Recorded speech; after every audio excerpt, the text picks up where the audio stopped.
Cimoooooooo! What's going on, guys? It's Cimo. Today, since it's the first day of a brand new year, I thought I'd bring to you my top 10 cards of 2015. Now, these cards are going to be limited to what was released from January 1st of 2015 up until December 31st of 2015. So nothing prior to that, because I want to just make it from solely cards that were released from that time frame. So without further ado, let's get right into it. Now, number 10 is Cosmo Dark Destroyer. Now, if you told me that Konami was going to release a card that has 3,000 attack, is untargetable, unsummon, destroys a monster on the field, and when it's destroyed, it summons a 2800 monster that also can't be targeted, I would say you're full of fucking shit. But without further ado, we have Cosmo Dark Destroyer. Now, Cosmo Dark Destroyer is still relatively new, but it has had a profound impact for the Cosmo deck, mainly because it was such a high-valued card at the last YCS, because it was basically that moment for Cosmo to shine. And, you know, I really wonder what Cosmo would have been like as a deck back when we were still, you know, before Nats, when like BA, Shaddoll, NEKROZ, you know, all these other decks were like kind of like the top decks. I kind of would love to see how it would have played out in that environment. Now, number 9 is NEKROZ of TRISHULA. Now, I feel that anytime there's a card that instills so much fear into your opponent when they don't know what you're playing, that they're forced to make every move to play around that certain card, it deserves a spot on a list like this. And TRISHULA is that card. Anytime you were playing against an opponent that was playing NEKROZ, you always had to make sure that you set your entire hand, otherwise you are at risk of getting trished, unless you did have the out for the trish. But even then, NEKROZ players got smarter, started running double trish to be able to counter cards like Effect Veiler and things like that. This card has such a legacy from this past year that it's something I think we can all agree on. The number 8 is Elder Entity NORDEN. Now, NORDEN's kind of low on the list because I feel like compared to the OCG, NORDEN hasn't really had that substantial of an impact. Like, remember back in the day when we knew that NORDEN was going to be released and we were all shitting ourselves because we're like, oh my god, format's ruined, we're done, it's basically like fucking Doomsday? Well, NORDEN's released, and even with NORDEN being out, it's not even really that bad. I mean, it has definitely been a boon to a lot of powerful decks, you know, like NEKROZ, like Shaddolls, you know, like all these other really good decks. It's had quite the impact, but comparatively, I don't think it's been nearly as bad as we thought it was, and honestly, I think it's actually, you know, somewhat okay right now. I used to be an advocate of, you know, maybe possibly limiting instant fusion or something like that. Honestly, I don't really think it's that bad of a card right now, but it definitely is worth the slot. Now, number 7 is Masked Hero Darklaw. One of the first cards to actually come out of 2015. Darklaw gave heroes a breath of fresh air, and also gave anti-meta players in general a breath of fresh air. I mean, a one-sided macrocosmos that also interferes when your opponent does searching, which is basically like 80% of this game anyway. That's incredible. And then with splashing it into decks like Burning Abyss and any other dark-based deck, Darklaw is just something that duelists still fear to this day. Now, number 6 is Brilliant Fusion. Now, this is something that you can't argue. This has to be on the list, because when this card was released, you started seeing this card in every popular deck, and even some unpopular decks as well. I mean, you see that Pepe is running this, and it's basically such an enabler for the clowns that it's fantastic for them. But it also is a boon to other decks like Madolche. You see Gem Knight Madolche, rather Brilliant Madolche, I guess, popping up because that second normal summon can actually provide so much versatility for a deck like that and can just basically push it over the ceiling that we previously thought it could achieve. This card can be teched into so many different decks that rely on one normal summon that it really does go to show that just the power of one card can really just take a deck to another level.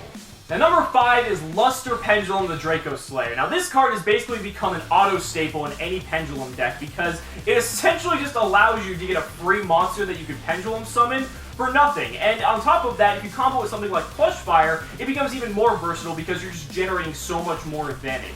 Luster Pendulum just does so much all in one card. I mean, it has that effect. It's a tuner basically going to let you enable into one of the best synchros of the format right now, Ignister, and then it also just has the versatility of being level 4 and an 1850 body on top of that, so it has really good stats as well. This is something that you really just can't complain. It's just an all-around amazing card, and the price tag kind of justifies that as well.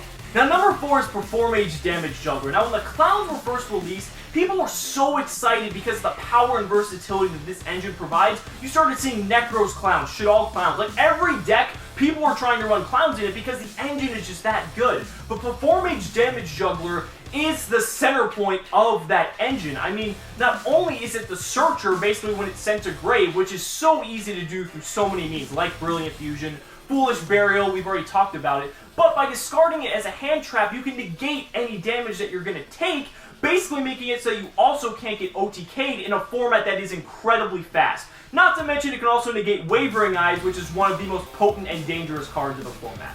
Now, number 3 is NEKROZ of UNICORE. Now, for anyone who played in the early stages of the 2015 format, they know the power of NEKROZ of UNICORE. I mean, essentially, in a format that was dominated by extra deck cards, NEKROZ of UNICORE comes along and just says, fuck you to all of those monsters. Your Dantes, your Constructs, your Windas, any card coming out of the extra deck, NEKROZ of UNICORE just did not give a shit.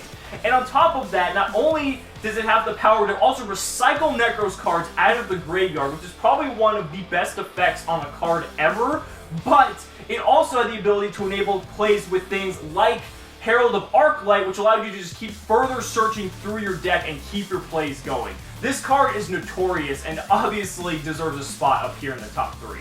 Now, number 2 is Wavering Eyes, and this card is absolutely fucking insane. This card, quite frankly, could deserve to get banned, because this card in a pendulum-based format is essentially an auto-win. Like, if you hit this for 4, your opponent can't come back. It's just, I mean, definitive. The fact that when opponents are actually offering to side out their copies of Wavering Eyes just so they can play a fair game, I mean, that just goes to show how powerful and broken this card really is. Someone compared this card once to Sacrifice because it has 4 separate effects, and Wavering Eyes also has 4 separate effects. I mean, not only the fact that you have a Galgaga Cowboy-like effect where you can deal 500 damage, you also get to add a Pendulum monster, banish a card without targeting, by the way, so it's like Spellbook of Fate, and you get to add another copy of itself to the hand if you do hit it for 4, basically ensuring in a Pendulum Mirror match that you are going to win that game. Quite frankly, the only reason that this card isn't at number 1 is because it came out at the latter end of the year, and because once like Full Power Pepe and everything comes into effect, this card's potency is just going to go through the fucking roof.